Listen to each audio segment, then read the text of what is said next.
ক্যাপকাটে আপনি হয়তো বা বাংলা ফন্ট অ্যাড করতে পারতেছেন না, মানে আপনার কোনো ভিডিওর কাজে বা স্ট্যাটাস ভিডিও মেকিং করার ক্ষেত্রে আপনার হয়তো বা ক্যাপকাটে বাংলা লিখতে হচ্ছে, কিন্তু আপনি যখনই কোনো বাংলা ফন্ট মানে ক্যাপকাটে লিখতেছেন তখন এই যে এরকমভাবে এলোমেলো হয়ে যাচ্ছে। তো এই ক্যাপকাটের এই সমস্যাটি সমাধান করে আপনি কিভাবে ক্যাপকাটে বাংলা ফন্ট অ্যাড করবেন এবং বাংলা টেক্সট অ্যাড করবেন, বাংলা লিখবেন কিভাবে ক্যাপকাটে, তো সেটাই দেখাবো আজকের এই ভিডিওতে। সো দেখেন, আমিও কিন্তু ক্যাপকাটে আমার একটা স্ট্যাটাস ভিডিও তৈরি করতে চাচ্ছি এবং বাংলা লিখতে চাচ্ছি, কিন্তু আমি বাংলা এখানে ঠিকই লিখতেছি, এখানে এলোমেলো হয়ে যাচ্ছে। দেখেন এই সমস্যাটি আমি সমাধান করে দেখাচ্ছি, সমাধান করে কিভাবে আপনারা বাংলা টেক্সট অ্যাড করবেন ক্যাপকাটে। সো সম্পূর্ণ প্রসেসটা ভিডিওতে দেখতে পারবেন।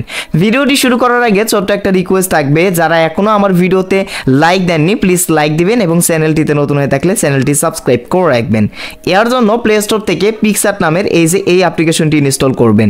প্লে স্টোরে গিয়ে পিকচার লিখে সার্চ করলে এই অ্যাপ্লিকেশন চলে আসবে। অ্যাপ্লিকেশনটি ইনস্টল করবেন গাইস। ইনস্টল করার পর পিকচার অ্যাপ্লিকেশনটি ওপেন করবেন গাইস। ওপেন করার পর এই অ্যাপ্লিকেশন থেকে আপনাকে ওই টেক্সটগুলো লিখতে হবে, লিখে পরবর্তীতে আপনাকে হচ্ছে ক্যাপকাটে অ্যাড করতে হবে। তো আপনি যখন পিকচার অ্যাপ্লিকেশন ওপেন করবেন, ওপেন করার পর এই যে মাঝখানের প্লাস আইকন দেখতে পারবেন, এইখানে ক্লিক করবেন। দেন এইখানে ক্লিক করার পর আপনি কি করবেন, নিচের দিকে চলে আসবেন। তো সবার নিচে এই যে কালার ব্যাকগ্রাউন্ডস নামের একটা অপশন দেখতে পারবেন, এখান থেকে এই যে কালো কালারের মানে এইটা কি করতে হবে, ডার্ক কালারের এইটা সিলেক্ট করতে হবে। তো ব্যাকগ্রাউন্ডে কালো কালার সিলেক্ট করতে হবে, তো আমি সিলেক্ট করে দিলাম। দেখেন সো আর কি এইখানে কালো কালার সিলেক্ট করে আপনি যে বাংলা ফন্টগুলো বা বাংলা লেখাগুলো আপনি ক্যাপকাটে স্ট্যাটাস হিসেবে বা লিরিক্স হিসেবে লিখতে চাচ্ছেন, সেই লেখাগুলো এখান থেকে লিখে ওইখানে গিয়ে বসিয়ে দিলেই হয়ে যাবে। তো দেখেন এরপরই আপনার সামনে এখানে প্রথমত রেশিও সিলেক্ট করতে হবে, যেহেতু আমরা ক্যাপকাটে ভিডিওগুলো পোস্ট করব। তো যাই হোক, রেশিও সিলেক্ট করার জন্য এই যে ক্রপস অপশনে টুলস অপশনে ক্লিক করবেন।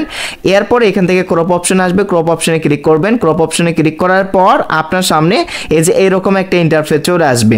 সো এখান থেকে আপনার অটোমেটিক একটা সিলেক্ট করাই থাকবে, সো এটাই সিলেক্ট করে রাখবেন, অথবা আপনি চাইলে আপনি রেশিও সিলেক্ট করতে পারেন। এরপর টিকমার্ক অপশনে ক্লিক করবেন। এখন হচ্ছে যে নিচের দিকে স্লাইড করবেন। স্লাইড করলে এখানে আপনি টেক্সট নামের একটা অপশন দেখতে পারবেন। আমি আপনাদেরকে একটু টিকমার্ক দিয়ে দেখাই, তাহলে বুঝতে পারবেন। এই যে দেখেন টেক্সট নামের একটা অপশন, তো আপনি যদি এই টেক্সট অপশনে ক্লিক করে দেন তো এখানে কিন্তু আপনার টেক্সট লেখার অপশন চলে আসবে। এখন এখান থেকে আপনি আপনার স্ট্যাটাস বা হচ্ছে যে আপনার গানের লিরিক্সের প্রথম লাইন এখান থেকে আপনি লিখে দিবেন। সো দেখেন আমি লিখে দিচ্ছি। লেখার পর এখন আপনার স্ট্যাটাস বা আপনার গানের লিরিক্সের প্রথম লাইন লেখার পর এখান থেকে আপনি ইমোজি অ্যাড করে দিবেন। তো আমি দেখেন কিছু ইমোজি অ্যাড করে দিচ্ছি, প্রথমে শুরুতে লাস্টের দিকে ইমোজি অ্যাড করবেন। তো অ্যাড করার পর এখন ব্যাগে চলে আসবেন। আসার পর এখান থেকে আপনাকে কি করতে হবে, এই যে টিকমার্ক অপশনে ক্লিক করতে হবে। এরপর এখান থেকে আপনাকে কি করতে হবে, দেখেন আপনি এখান থেকে এই যে নিচের দিকে ফন্ট নামের একটা অপশন দেখতে পারবেন। এখান থেকে আপনি বিভিন্ন ধরনের ফন্ট দেখতে পারবেন। আপনি একটা ফন্ট, সুন্দর একটা ফন্ট এখানে অবশ্যই অ্যাড করে দিবেন, অথবা আপনার ফোন মেমোরি থেকেও কিন্তু আপনি অ্যাড করে দিতে পারেন। সো আমি একটা ফন্ট এখান থেকে অ্যাড করে দিলাম। দেখেন সো এই যে দেখেন ফন্ট অ্যাড করা হয়ে গেলে এখন এটা কি করবেন, টিকমার্ক অপশনে ক্লিক করে আপনার গ্যালারিতে সেভ করে নেবেন।